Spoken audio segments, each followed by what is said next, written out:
You should probably open your eyes if you haven't already. It's pretty much impossible to solve otherwise.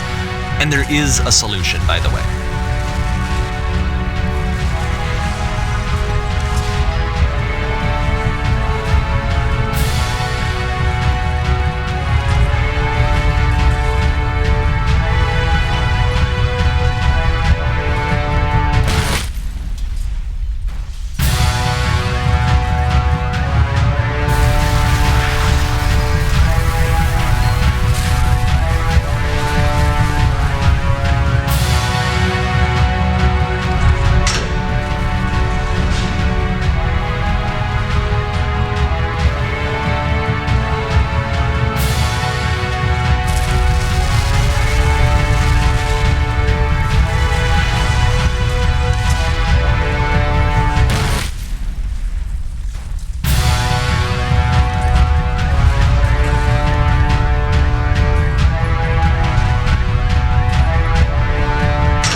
Like I said, I was getting concerned. First off, he's never been this explicit in his work about exactly what he's thinking. So where's that coming from? But then even weirder, his work has potentially stopped being an outlet for him. Not like he's having trouble iterating on ideas, but he literally just can't think of new ideas anymore. And in person, he was being a lot more distant than usual. Like, you know how sometimes a person will just deflect anything that you say in order to keep themselves disconnected all the time? It was that kind of thing. Here was the point in my relationship with Coda where I really started to wonder if he needed my help in some way.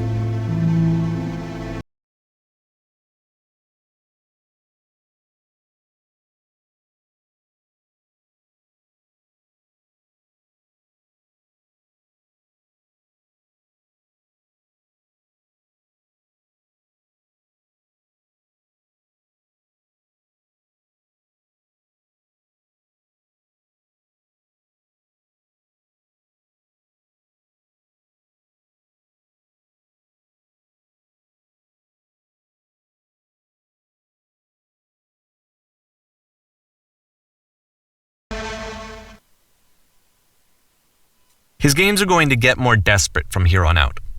After this game, it's almost 6 months before he finishes something new.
If the last game featured Coda talking explicitly about his creative frustrations, this one turns it up to 11.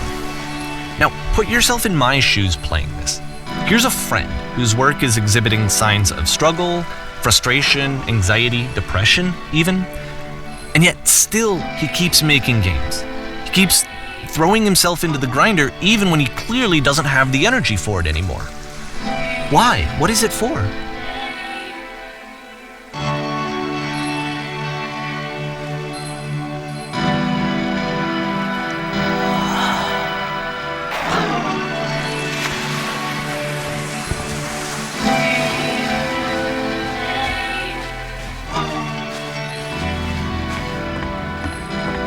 Because from my perspective at the time and just what I knew of him, this was a result of how isolated he was.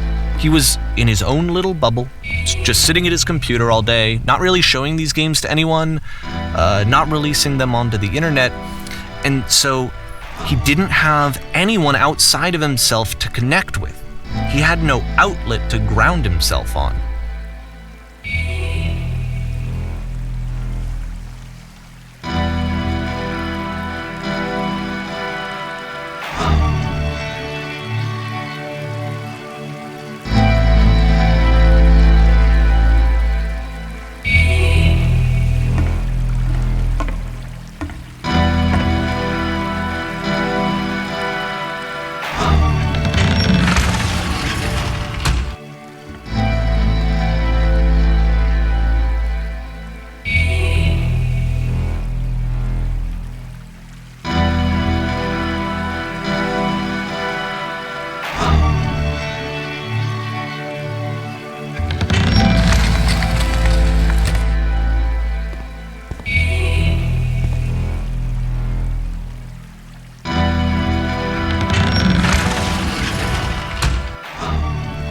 You can't talk yourself out of loneliness. It doesn't work that way. You can't be the one writing both the questions and the answers. Then there's no movement. Then there's no circulation.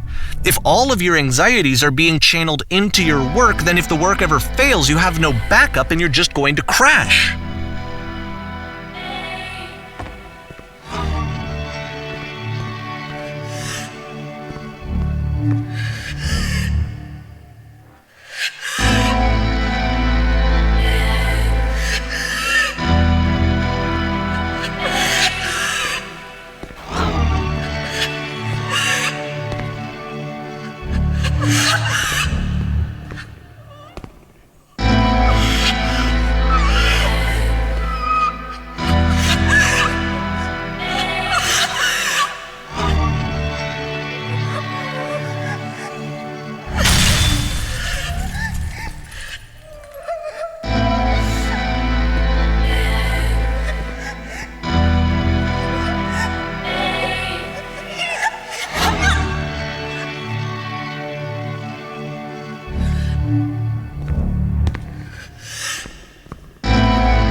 Seeing this game at the time that he made it, it looked really unhealthy to me.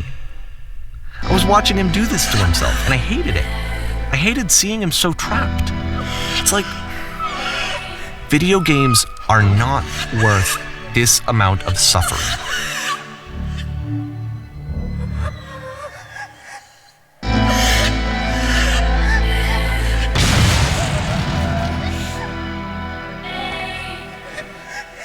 This is someone I really cared about.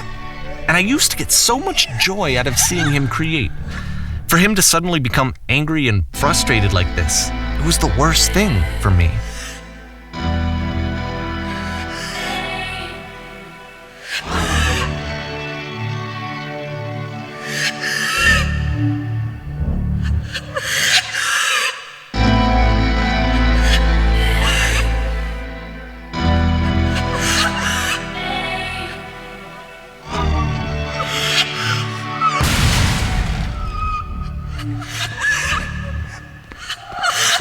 I don't know. This is what I felt at the time. I don't know how else to explain it. I wanted it to stop more than anything. I had never felt so rotten. I needed more than I had ever needed anything for this to stop.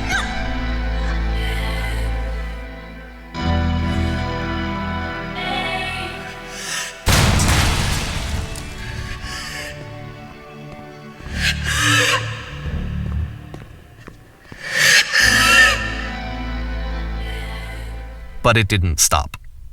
After finishing this one, Coda takes another 7 months and comes up with a new game.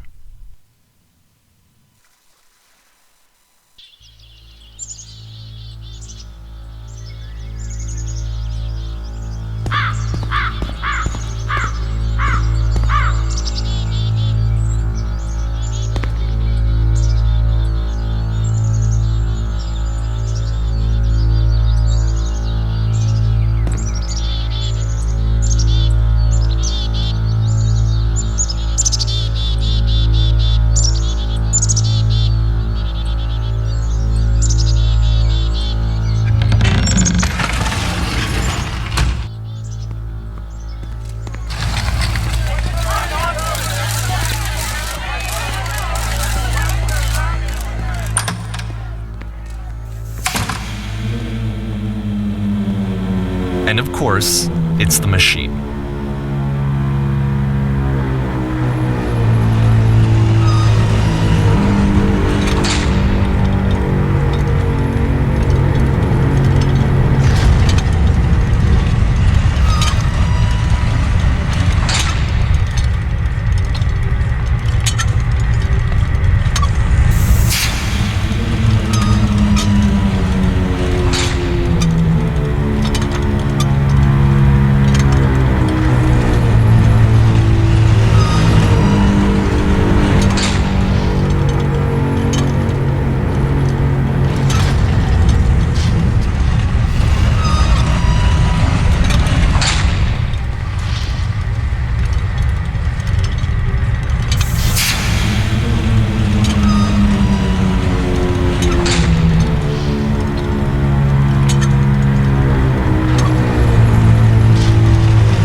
Remember, you can click to fire the gun.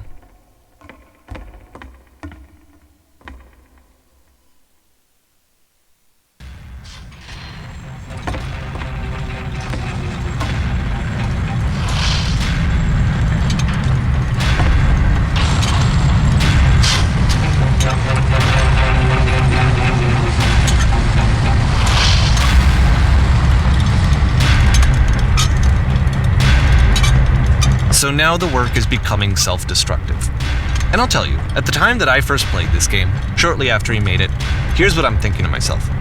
I'm thinking that Code is stuck in his own head, and that it's having a very negative effect on him, and that all he needs to do is just start showing his work to people, to get some actual feedback on his games.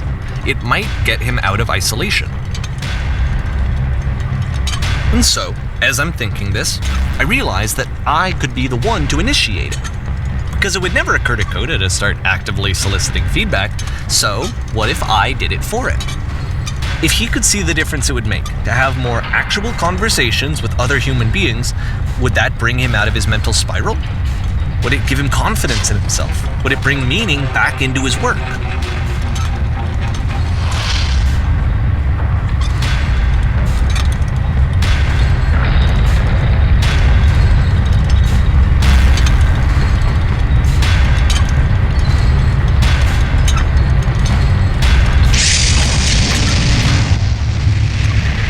So I started showing Coda's work to people. I took this one, and the islands which you just played, the theater, the notes, the house cleaning game, and some of the prison escape games. I brought them to people that I knew and trusted. I asked their opinions. And the great part is that they really loved his games. You know, the point of it all was just to give him some external reference point, but they genuinely loved his work. There was nothing for him to be afraid of.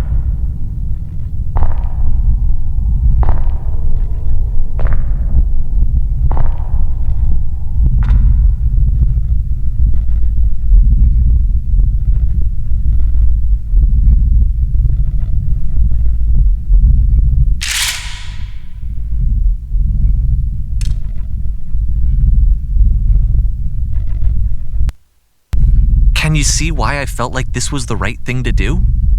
Because it's the thing that I always feel like I need, to be told that my work is good, that I am good. When someone really connects with a thing that I've made, when they see themselves purely in my work, there's nothing that feels better. And I got to give that very same feeling to my friend. I did something, I really felt like I'd done something good, like I was a good person. I felt like there was a friend who was in trouble and was unhappy and maybe didn't like themselves, and I could fix it. If I could give him this gift, maybe I could fix the problem. When they told me how much they enjoyed his games, it was the best feeling. It was the absolute best feeling. It made me feel so happy, so beautifully, beautifully happy.